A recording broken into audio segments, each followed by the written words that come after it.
Baiklah saudara, berbicara masalah perkawinan, memang hal ini adalah suatu hal yang biasa terjadi dalam masyarakat dan bukan suatu perbuatan hukum, tetapi sebagai suatu peristiwa hukum. Ingat ya, dalam teori terdahulu bahwa perkawinan ini adalah merupakan peristiwa hukum. Karena apa? Untuk terjadi suatu perkawinan ini ada orang yang merencanakan, kadang-kadang meleset, dan justru yang tidak direncanakan bisa terjadi. Sehingga suatu peristiwa yang memang pada umumnya dapat diduga-duga, tapi juga sering hal ini tidak terwujud. Pada tatap muka yang terdahulu telah saya bahas mengenai apa sih perkawinan itu dan bagaimana latar belakangnya, dan mengenai hukum perkawinan sebelum tahun 74 dan bagaimana perkembangannya. Setelah saya bahas mengenai syarat material dan syarat formil dalam perkawinan, maka yang akan saya sampaikan pada malam hari ini adalah mengenai macam-macam perkawinan. Yang pertama adalah perkawinan poligami. Maksudnya adalah, kenapa ada perkawinan poligami? Padahal kalau kita perhatikan dari pasal 1 Undang-Undang Nomor 1 Tahun 74, ini kan ikatan lahir batin seorang pria dan seorang wanita. Mestinya nggak ada perkawinan poligami. Namun harus kita renungkan lebih jauh, bagaimana kalau tujuan dari perkawinan ini tidak tercapai? Ini maksudnya, bagaimana kalau tujuan dari perkawinan itu tidak tercapai? Padahal tujuannya adalah membentuk keluarga atau rumah tangga yang bahagia dan kekal. Apa artinya kekal kalau tidak bahagia? Inilah sehingga dengan bersumberkan dari hukum perkawinan yang terdahulu, sehingga di sini lebih lengkap lagi dalam Undang-Undang Nomor 1 Tahun 74. Karena tujuan perkawinan juga membentuk keluarga yang bahagia dan kekal berdasarkan ketuhanan yang Maha Esa, maka di sini dimungkinkan untuk melakukan poligami. Artinya istri lebih dari satu. Tapi jangan Anda tafsirkan dengan penafsiran a contrario. Boleh enggak ternyata suami lebih dari satu? Ini tidak diatur ya. Kalau poliandri atau suami lebih dari satu, ini kita masalah hukum tidak lepas dengan etika dan nilai. Jadi kalau poliandri ini hanya dikenal dalam dunia pewayangan, tapi dalam undang-undang kita tidak mengatur. Dengan harapan tidak diatur itu bukan berarti hal ini diperbolehkan. Inilah menggunakan nilai-nilai dan etika moral. Nilai dan etika moral. Walaupun tidak ditentukan di sini dilarang untuk poliandri, tapi sudah barang tentu hukum, bukan undang-undang ya, hukum itulah yang telah mengatur ya hal itu adalah tidak sesuai dengan etika dan moral. Tidak semuanya harus dituangkan dalam bentuk tertulis. Tapi banyak perilaku di dalam masyarakat sekalipun tidak diatur secara tertulis, tapi kan harus kita perhatikan nilai-nilai yang hidup dalam masyarakat. Apa nilai itu? Nilai adalah konsepsi abstrak tentang apa yang dianggap baik dan apa yang dianggap buruk. Jadi kalau yang dianggap buruk ya jangan dikerjakan. Kaitannya dengan poligami, ini sebenarnya adalah merupakan pintu darurat. Pintu darurat karena asas dalam perkawinan yang dianut oleh Undang-Undang Nomor 1 Tahun 74 adalah asas monogami. Jelas-jelas pada pasal 1 maupun juga pada pasal 3 ayat 1 inilah dapat disimpulkan asas yang dianut adalah asas monogami. Tapi kalau tujuan tidak tercapai, baru di sini gunakan pintu darurat. Sekalipun boleh menggunakan pintu darurat, hal ini sangat amat ketat. Jadi antara aturan yang satu dengan yang lain saling mendukung. Boleh poligami dan aturan yang sangat amat ketat. Di mana letak hal ini diakui sebagai aturan yang sangat ketat? Pertamalah dilihat dari segi alasan-alasannya. Mengenai alasannya, kalau kita perhatikan pada pasal 4 ayat 2, juga pada pasal 41A PP nomor 9 tahun 75, alasan pertama apa? Alasan poligami ini misalnya pertama dikarenakan si istri tidak dapat menjalankan kewajibannya. Dan yang kedua, ternyata si istri ini menderita penyakit. Dan yang ketiga, istri tidak dapat melahirkan. Kalau kita perhatikan dalam pasal 4 ayat 2 ini, lihat aja kok persyaratan ini hanya diberlakukan kepada istri ya. Seolah-olah istri yang salah saja. Bagaimana kalau si suami yang tidak mampu menjalankan kewajibannya?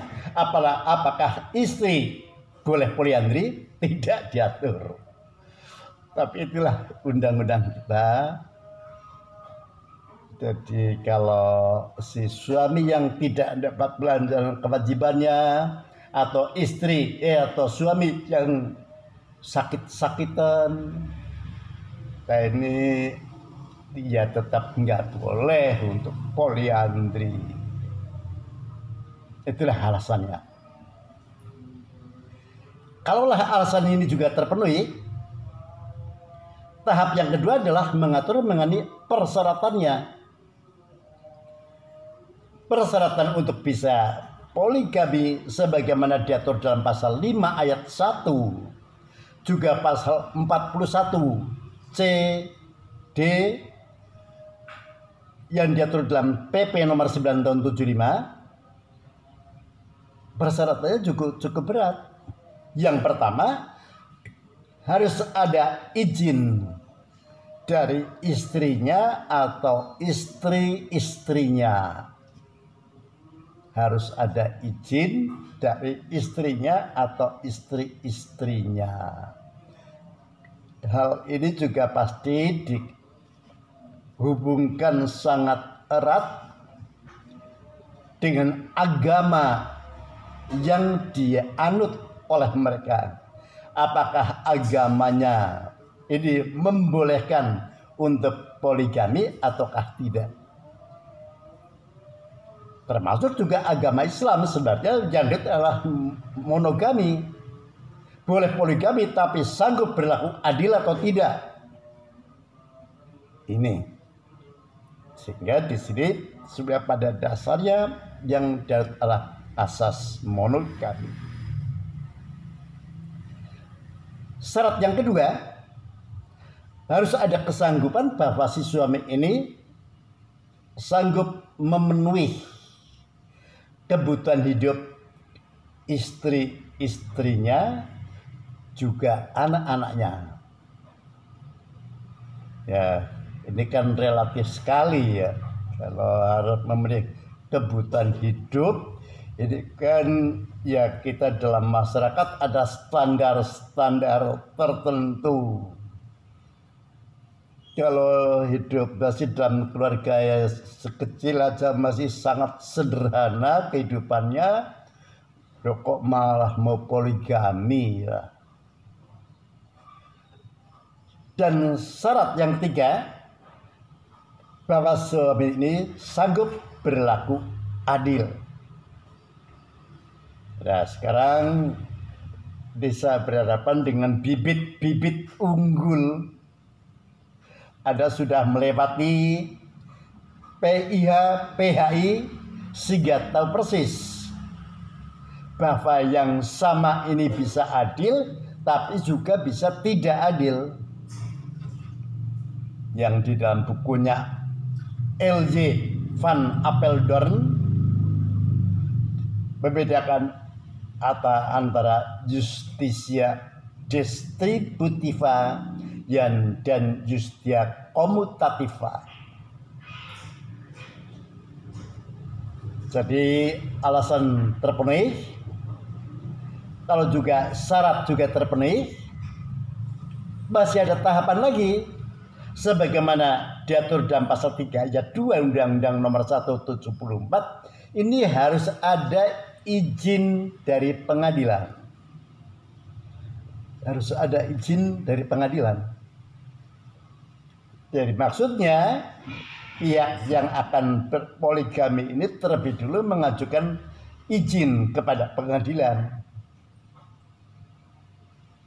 Pernah suatu peristiwa, waktu itu kebetulan saya dengan teman-teman yang menanganinya, ini terjadi di Indramayu, bahwa si suami ini akan berpoligami dan sudah dapat izin dari istri-istrinya.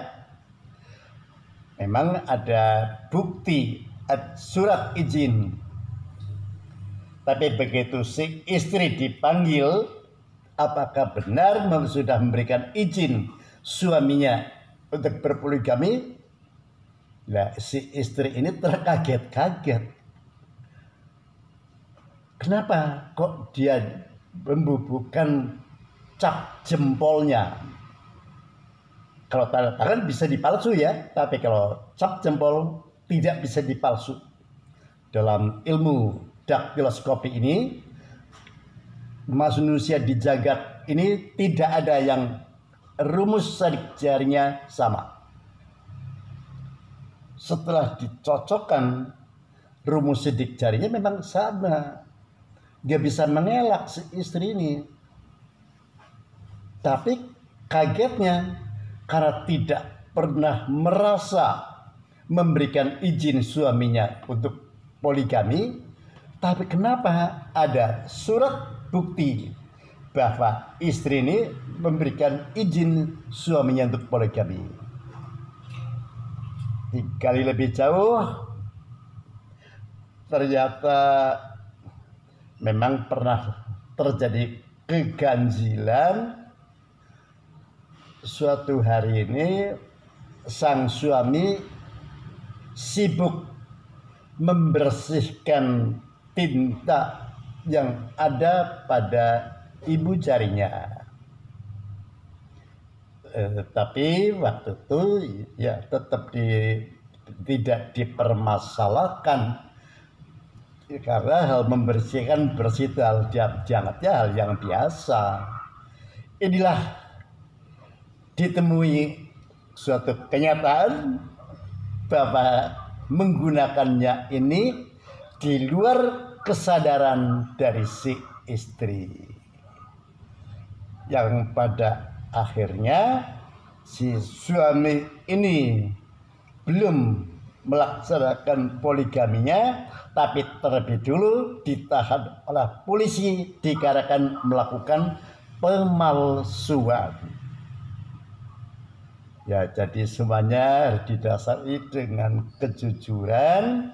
Kalau memang mau berpoligami ya harus memenuhi prosedur yang diatur di dalam perundang-undangan. Kalaulah semuanya berjalan dengan baik, izin dari hakim sudah ada, selanjutnya dalam perkawinannya juga prosesnya sama dalam perkawinan pada umumnya yang diatur dalam syarat formil, yaitu persyaratan-persyaratan yang harus dipenuhi baik sebelum maupun pada saat perkawinan ini dilangsungkan. Jadi kalau kita perhatikan pada pasal 3 sampai pasal 5 PP nomor 9 tahun 75, yaitu harus terlebih dulu diregistrasikan identitas masing-masing pihak selambat-lambatnya 10 hari sebelum dilangsungkannya perkawinan, harus terlebih dulu didaftarkan. Jadi persyaratannya sama. Inilah prosesnya kalau pelangsungan perkawinan yang dikenal dengan perkawinan poligami. Di dalam Undang-Undang Nomor 1 Tahun 74 bukan saja mengatur mengenai perkawinan poligami, tapi juga diatur di dalamnya bagaimana kalau perkawinan tersebut dilangsungkan di luar wilayah Republik Indonesia, atau perkawinan ini dilangsungkan di luar negeri. Sebagaimana diatur dalam pasal 56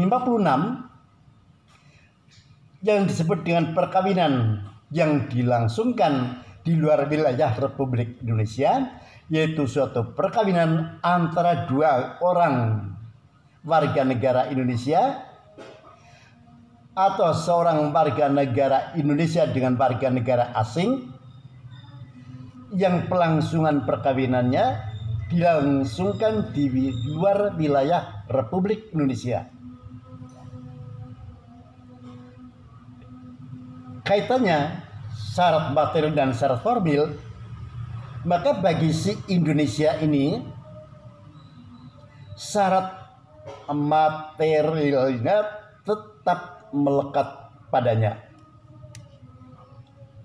Seperti kita perhatikan dalam pasal 6 ayat 1, yaitu apakah di sini benar-benar adanya suatu persetujuan yang ikhlas, artinya tanpa paksaan maupun ancaman. Juga mengenai usianya seperti diatur pada pasal 7 ayat 1, juga tetap berpegang pada monogami.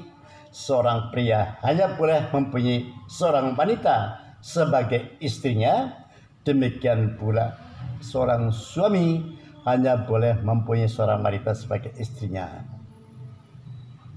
Tetap, namun syarat formilnya ini harus disesuaikan dengan acara di mana perkawinan itu dilangsungkan. Jadi mengenai pelaksanaannya ini, syarat formilnya ini harus disesuaikan dengan ketentuan-ketentuan di mana perkawinan itu dilangsungkan. Bagaimana setelah terjadi pelangsungan perkawinan yang dilangsungkan di luar wilayah Republik Indonesia, kalau suatu ketika mereka pulang ke Indonesia, maka dalam waktu selabat-labatnya 1 tahun harus telah didaftarkan pada kantor pencatat perkawinan, apakah di KUA ataukah di kantor catatan sipil di mana mereka itu berdomisili. Apakah sah perkawinan yang dilangsungkan di luar negeri ini? Ya sah saja, sepanjang memenuhi ketentuan-ketentuan yang diatur dalam Undang-Undang 174, baik syarat material maupun syarat formilnya. Ini persyaratan yang diatur dalam Undang-Undang Nomor 1 Tahun 74. Sedangkan jenis perkawinan yang lain yaitu perkawinan campuran. Kalau Reglement of the Gemeente Huwelijksken atau GHR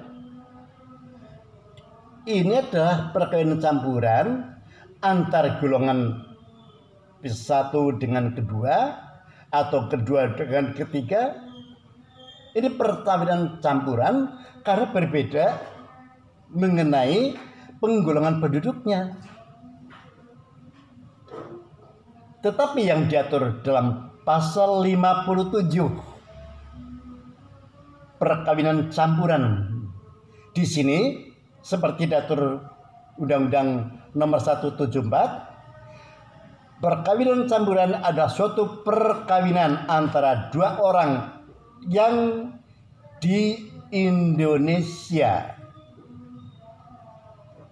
tunduk pada hukum yang berbeda karena berbeda kewarganegaraannya.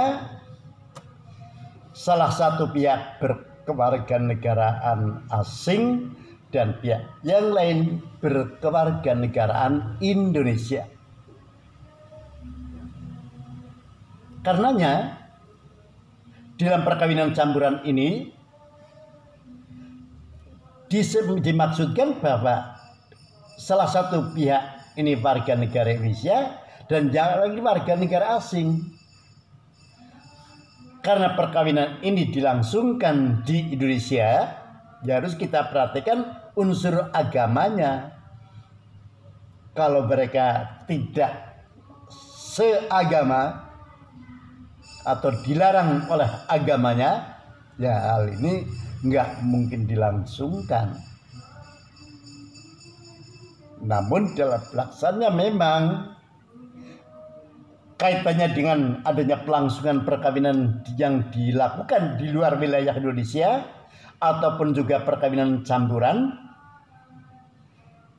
Banyak saudara-saudara kita yang menganut agama yang berbeda yang ternyata tidak mungkin dilangsungkan di wilayah negara Republik Indonesia. Karena mereka sudah saling mencintai sehingga melakukan penelusuran hukum atau penyelundupan hukum. Apakah mereka perkawinannya biasanya kalau enggak di Singapura, di Australia. Perkawinan tersebut memang baik di Singapura maupun di Australia ini tidak memperhatikan unsur agama. Ya perkawinan ini yang dilangsungkan sesuai ketentuan yang berlaku di negara mereka, ya sah-sah saja. Tapi bagaimana setelah mereka kembali ke Indonesia yang ternyata diteliti mereka adalah berbeda agama? Nah ini jadi permasalahan. Ternyata berbagai kantor pencatatan perkawinan ini tidak mau melakukan pencatatannya, meregistrasikannya dikatakan bahwa perkawinan tersebut sebenarnya adalah perkawinan yang dilarang, yaitu dengan mengacu pada pasal 8 huruf F, perkawinan yang dilarang oleh agamanya. Bagaimana kalau ternyata tidak dicatat di kantor pencatat perkawinan kita dan mereka akan bercerai? Loh, ini nggak jadi masalah bagi Indonesia. Orang perkawinan saya nggak diakui kok mau cerai di Indonesia? Ya nggak bisa dong. Tetap tidak mengakui adanya perkawinan tersebut, sehingga apa yang diceraikan orang nggak pernah diakui adanya perkawinan. Inilah permasalahan. Apakah harus terjadi perkawinan ulang di Indonesia? Itu bukan jalan keluar, tapi malah keluar jalan. Kalau terjadi 2 kali perkawinan mana yang berlaku? Kalau terjadi perceraian, perkawinan mana yang dianggapnya berakhir, terputus? Sehingga gak usahlah kita main-main mencoba mensiasatinya dengan cara penyelundupan hukum yang pada akhirnya nanti juga akan menyulitkan diri sendiri. Inilah sekilas beberapa macam perkawinan yang diatur dalam Undang-Undang Nomor 1 Tahun 74. Di dalam masyarakat memang berkembang apa yang dikatakan sebagai kawin siri. Sebenarnya kalau diterjemahkan, kawin siri itu adalah kawin yang dilangsungkan secara diam-diam, kawin siri. Tapi hal ini tidak dikenal oleh Undang-Undang Nomor 1 Tahun 74. Hanya saja kalau kita perhatikan pada pasal 2 ayat 1, sahnya perkawinan itu apabila dilangsungkan menurut hukum agamanya masing-masing atau kepercayaannya itu. Beberapa peristiwa yang saya perhatikan kawin siri ini dilakukan oleh mereka-mereka yang beragama Islam. Karena dilangsungkan menurut ketentuan hukum Islam, ya perkawinan itu sah karena memenuhi ketentuan agama. Ada seorang pria dan wanita, mereka sudah dewasa, ada mas kawin, ada wali, terpenuhi persyaratan itu. Tapi sah perkawinan yang dimaksudkan oleh Undang-Undang Nomor 1 Tahun 74 juga pasal 2 ayat 2-nya harus terpenuhi.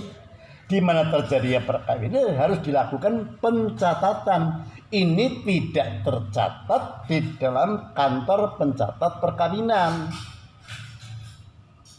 Peristiwa yang demikian, saya katakan perkawinan itu adalah sah tetapi tidak resmi.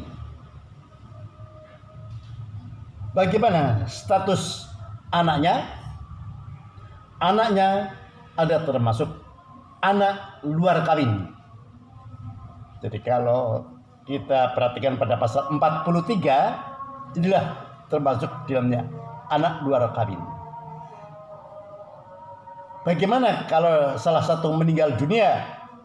Apakah si ibu dan anak ini tampil sebagai ahli waris? Ahli waris kan harus ada ikatan perkawinan atau hubungan darah.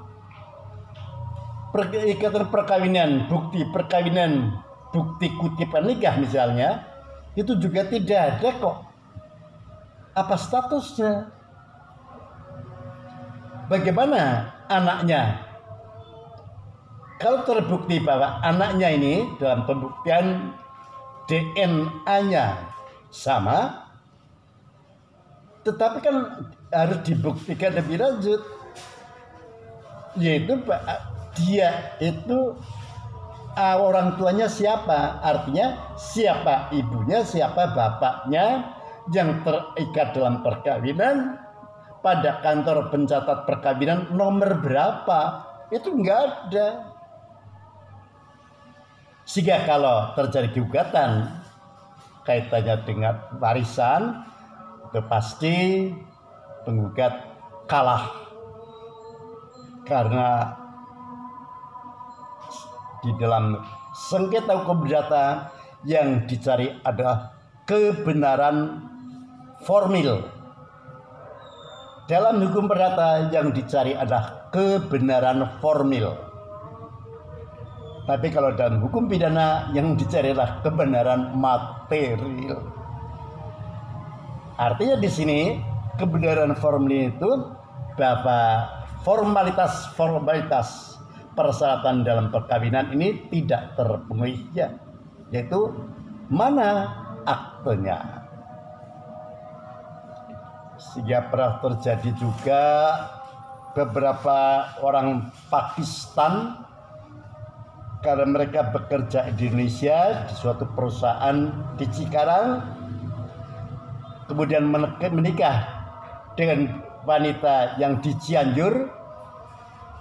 Mereka membuat perjanjian bahwa perkawinan ini untuk dalam waktu 3 tahun, dan si wanita Indonesia ini nanti akan diberikan usaha, yaitu berupa toko. Ternyata diketahui oleh masyarakat setempat, dilaporkan, yaitu bertentangan dalam perkawinan tersebut, di mana dalam Undang-Undang Nomor 1 Tahun 74 ini tujuannya adalah bahagia dan kekal. Jadi tidak ada tujuannya bahagia dan untuk sementara. Sehingga mereka dideportasi dari Indonesia. Jadi ada kawin siri, yang itu tadi adalah orang menyebut di Cianjur ini kawin kontrak.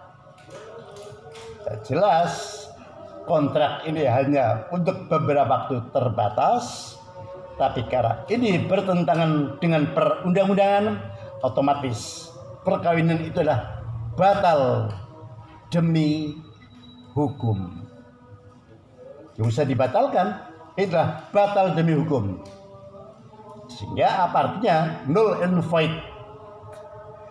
Sejak awal dianggap tidak pernah ada. Selanjutnya, dengan adanya suatu perkawinan, maka terdapat 3 hal sebagai akibat dari suatu perkawinan. Yang pertama, yaitu yang disebut dengan adanya kekuasaan orang tua. Dalam kekuasaan orang tua ini artinya hubungan antara orang tua dengan anak. Yang disebut dengan kekuasaan orang tua adalah suatu kekuasaan yang ada pada kedua orang tuanya, oleh kedua orang tuanya terhadap anak-anak yang dilahirkan dalam perkawinan. Ya, untuk jelasnya saya ulangi, yang dimaksud dan kekuasaan orang tua adalah kekuasaan yang berada pada kedua orang tuanya terhadap anak-anak mereka yang dilahirkan dalam perkawinan. Oleh karena itu, dengan adanya anak-anak ini akan menimbulkan hak serta kewajiban antara orang tua dengan anak. Seperti disebutkan dalam pasal 45 ayat 1 Undang-Undang Nomor 1 Tahun 74 yang menyatakan bahwa kedua orang tua ini wajib memelihara dan mendidik anak-anaknya dengan sebaik-baiknya. Wajib memelihara dan mendidik terhadap anak-anaknya dengan sebaik-baiknya. Jadi kalau ternyata orang tua yang tidak memperlakukan anak-anak dengan sebaik-baiknya, inilah anak akan memperoleh perlindungan hukum di dalam kekerasan dalam rumah tangga. Karena apa? Anak ini wajib dipelihara dan didik dengan sebaik-baiknya karena kedudukan anak ini adalah sebagai penerus dari bangsa ini. Dan sampai kapan? Maka diatur pada pasal 45 ayat 2, kewajiban tersebut sampai dengan si anak tersebut kawin atau dewasa atau mampu mandiri. Sehingga ada kurun waktu tertentu tanggung jawab ini sampai dengan anak ini kawin. Karena kalau sudah melangsungkan perkawinan anak ini, maka kewajiban orang tua ini berakhir. Tapi hubungan orang tua dengan anak tetap orang tua dengan anak, hanya saja kewajiban-kewajibannya yang menjadi terbatas.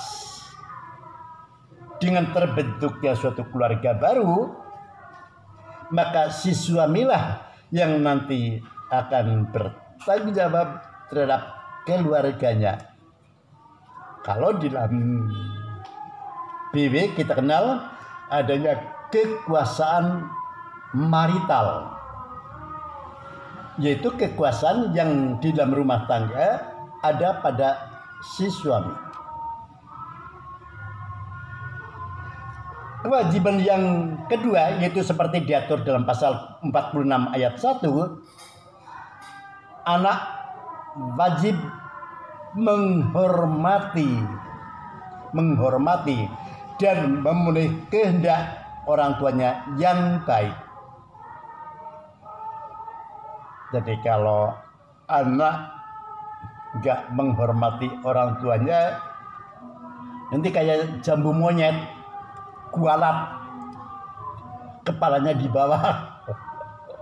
Karena baik dalam agama maupun juga dalam undang-undang telah mengaturnya, tidak ada alasan anak wajib menghormati dan memenuhi kehendak orang tuanya, tapi istilah kehendak yang baik. Tapi pada umumnya ya orang tua menghendaki bahwa si anak menjadi anak yang baik. Gak ada orang tua menghendaki cepat besar kamu ya Len, nanti kamu jadi maling, nanti dari koruptor. Gak ada. Maling pun, gendro pun, geng pun, mereka pasti menghendaki anak-anaknya ini nanti akan tumbuh dan berkembang menjadi anak yang baik. Kewajiban orang tua. Sekarang apa kewajiban anak terhadap orang tua? Seperti diatur dalam pasal 46 ayat 2, yaitu apabila orang tua memerlukan bantuannya, anak wajib memelihara orang tuanya sesuai dengan kemampuannya. Sesuai dengan kemampuannya. Jadi ini ada kewajiban tetapi sesuai dengan kemampuannya. Hal lain kewajiban antara orang tua dengan anak seperti diatur dalam pasal 47 ayat 1, anak yang belum mencapai genap usia 18 tahun berada di bawah kekuasaan orang tua. anak yang berusia belum mencapai genap 18 tahun ada di bawah kekuasaan orang tua. Oleh karenanya dengan memperhatikan pada pasal 47 ayat 1 ini menimbulkan penafsiran bahwa anak tersebut mulai dewasa setelah berusia 18 tahun. Yang berarti setelah berusia 18 tahun atau lebih tidak lagi berada di bawah kekuasaan orang tua. Dengan demikian, bagaimana hubungannya dengan pasal 330 BW?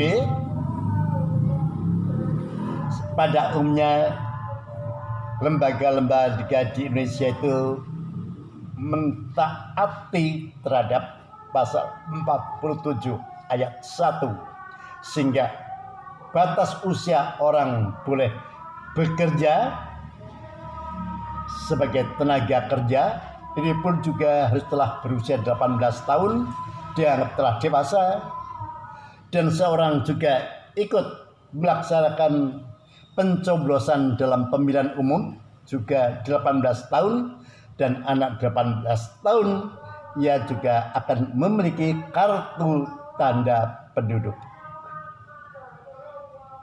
Walaupun dalam hal-hal lain misalnya di dalam ikut mendirikan suatu badan hukum,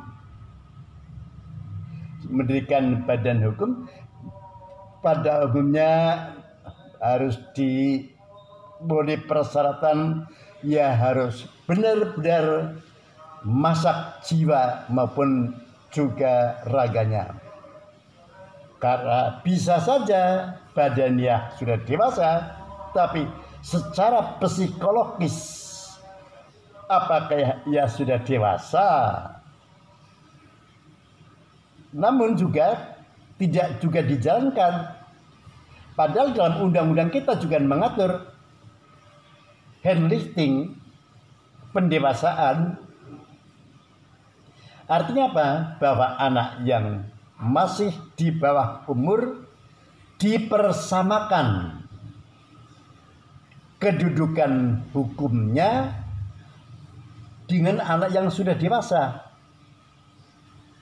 Inilah yang diatur dalam 419 juga 420. Sehingga kalau kepala negara menyetujui anak ini yang disamakan dengan anak yang sudah dewasa sehingga tidak melakukan perbuatan hukumnya, ini ya sah. Dan sebagai bukti ia telah disamakan dengan anak dewasa, ia akan mulai memperoleh surat yang disebut dengan venia aetatis. Itulah yang diatur pada 47 ayat 1. Yang selanjutnya bagaimana terhadap kepentingan si anak itu sendiri, maka diatur pada pasal 47 ayat 2, yaitu orang tua mewakili anak tersebut mengenai perbuatan hukum baik di dalam maupun di luar pengadilan. Ini jadi kewajiban orang tua maupun wali.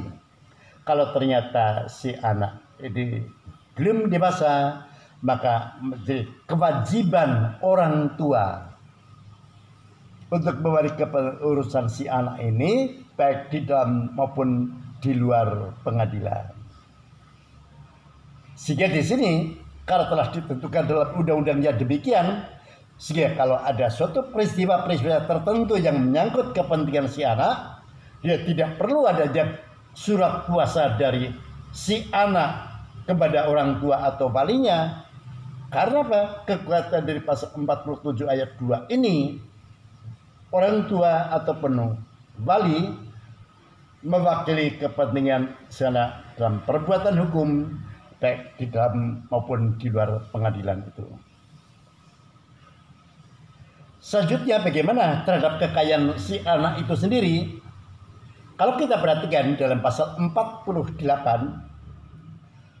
orang tua tidak boleh memindah tangankan hak milik si anak itu atau menggadaikan barang-barang tetap milik si anak yang belum berusia 18 tahun atau belum melangsungkan perkawinan, kecuali kepentingan si anak menghendakinya. Jadi pada dasarnya orang tua ataupun wali ini harus menjaga baik-baik harta kekayaan milik si anak. Tidak boleh memindahkan hak atau menggadaikan atau memindah tangankan milik si anak yang belum berusia 18 tahun atau belum melangsungkan perkawinan. Kecuali bapak kepentingan si anak menghendakinya. Maksudnya, kalau si anak tersebut di bawah perwalian, bukan di bawah kekuasaan orang tua. Ternyata bahwa si anak ini menderita sakit. Padahal untuk biaya perawatan tidak ringan, bahkan masih ada beberapa rumah sakit yang mengharuskan terlebih dulu meninggalkan uang jaminan perawatan. Ya, kalau si wali ini tidak cukup atas kekayaan pribadinya, ya boleh menjual kekayaan milik si anak ini, tapi ya harus dengan sepersetujuan dari si anak tersebut. Jadi pada dasarnya harus memelihara dengan sebaik-baiknya, kecuali adalah untuk kepentingan si anak tersebut. Selanjutnya bagaimana kewajiban si orang tua atau wali? Maka diatur pada pasal 49 ayat 1 yang mengatakan bahwa kekuasaan salah satu atau kedua orang tuanya dapat dicabut. Apabila orang tua atau si wali ini melalaikan kewajibannya atau berkelakuan buruk. Melalaikan kewajibannya atau berkelakuan buruk. Apa artinya? Ya perilaku buruk banyak sekali ya. Dia itu misalnya jadi penjudi, pemabuk, pemadat, menggunakan narkoba, lain-lainnya. Maka jangan sampai si anak ini meniru perilaku si orang tua atau wali yang berkelakuan buruk, maka kekuasaan orang tua atau wali ini akan dicabut oleh pengadilan. Sudah bertentu atas pengaduan dari pihak keluarga. Namun demikian, sekalipun kekuasaan sebagai orang tua dicabut, seperti diatur pada pasal 49 ayat 2, kewajibannya tetap dong. Jadi meskipun kekuasaan orang tuanya dicabut, mereka tetap berkewajiban untuk memberikan biaya pemeliharaan kepada si anak tersebut. Inilah kekuasaan orang tua terhadap si anak. Di samping itu, bagaimana hubungannya antara si suami istri ini terhadap harta kekayaannya? Terhadap harta kekayaannya seperti diatur dalam pasal 35 ayat 1, dalam pasal 35 ayat 1 bahwa harta benda yang diperoleh selama perkawinan menjadi harta bersama. Menjadi harta bersama. Apapun yang diperoleh dalam perkawinan, apakah berupa pasifa ataupun aktiva, berupa suatu keberadaan sebagai pemiliknya ataupun berupa suatu utang, apapun yang didapat, kecuali harta tersebut adalah merupakan harta bawaan, sehingga di dalam diatur pada pasal 35 ayat 2, harta bawaan si suami istri maupun harta yang diperoleh dari suatu hadiah atau warisan tetap di bawah kekuasaan masing-masing, tetap di bawah kekuasaan masing-masing sepanjang tidak ditentukan sebaliknya. Jadi di sini terpisahkan antara harta bersama dengan harta bawaan. Maksudnya apa? Dengan adanya harta bawaan, ini berarti ada pihak-pihak yang sebelum terjadinya suatu perkawinan telah terlebih dulu memiliki sesuatu kebedaan. Oleh karena apa? Kalau juga yang dimiliki berupa utang ini, apabila si kreditur nagihnya yang digunakan untuk membayar pelunasan utang ini didasarkan harta bawaan, jangan dilibatkan kepada harta bersama, karena di sini adanya pemisahan antara harta bersama dengan harta bawaan.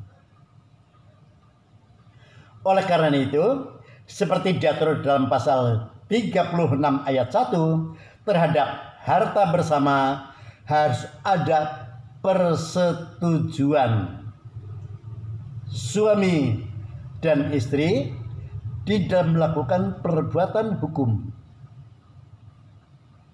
Jadi kalau misalnya suatu keluarga ini akan menjalankan suatu bisnis tertentu dan untuk mengekspansi usahanya perlu dana, dan yang akan dijadikan jaminan kreditnya misalnya tanah, di mana tanah tersebut yang diperolehnya setelah terjadi dalam perkawinan, maka si istri atau si suami ini harus terlebih dulu meminta persetujuan dari pihak yang lain.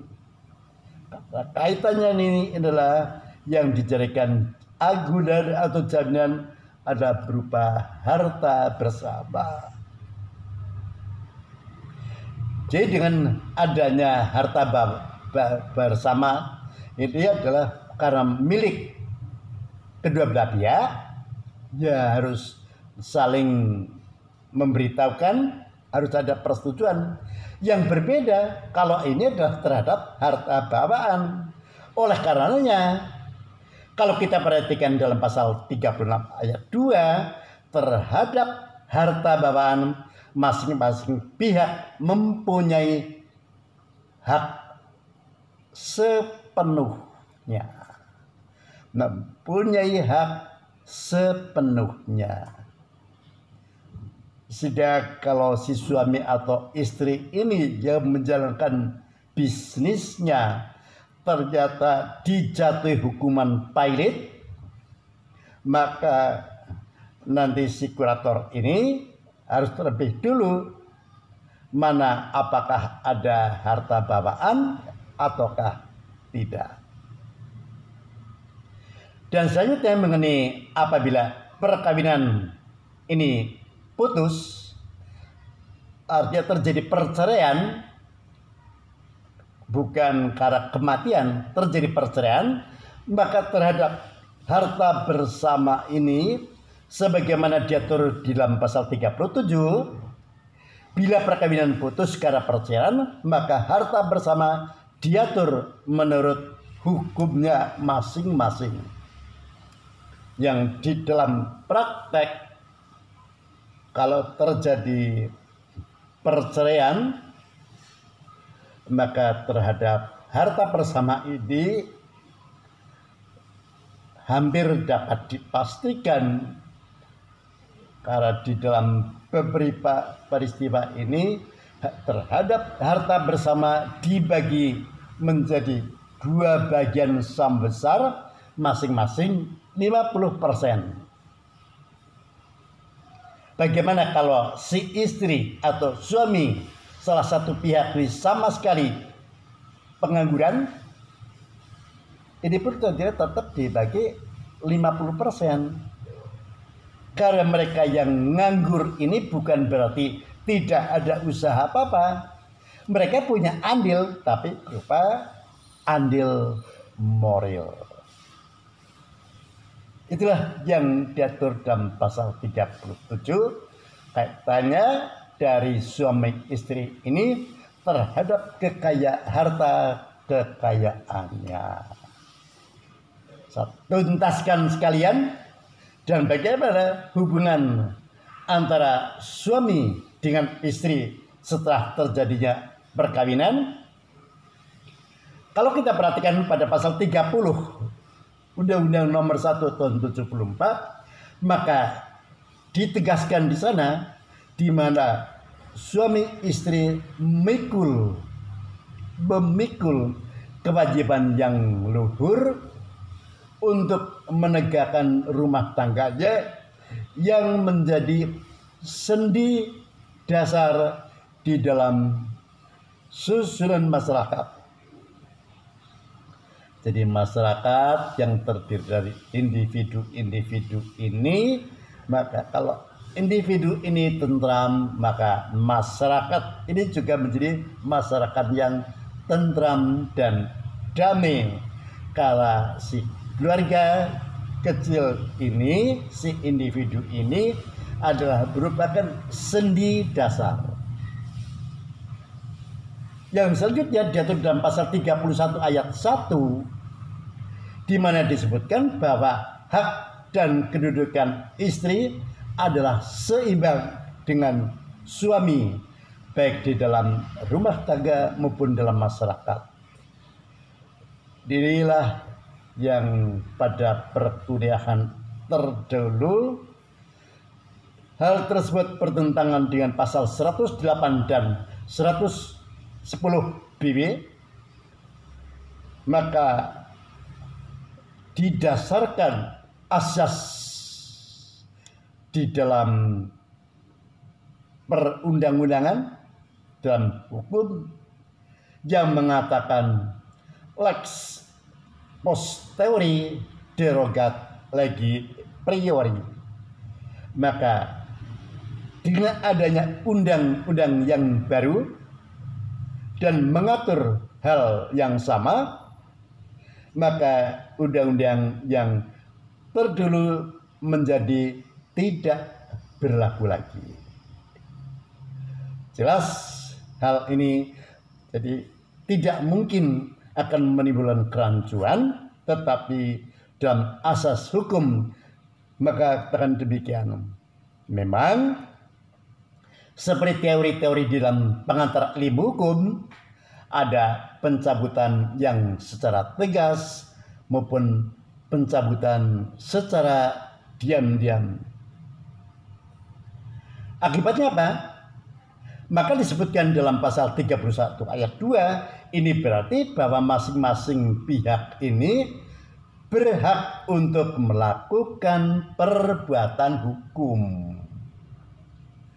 Jadi si istri yang menurut pasal 108 dan 110 ini mereka menjadi orang yang tidak cakap hukum karena terikat dalam perkawinan, inilah dengan pasal 31 ayat 1 maupun juga pada pasal 31 ayat 2 mereka si istri menjadi orang yang cakap hukum.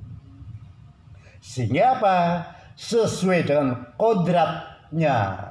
Seperti diatur dalam pasal 31 ayat 3, bahwa si suami adalah kepala keluarga dan istri adalah ibu rumah tangga.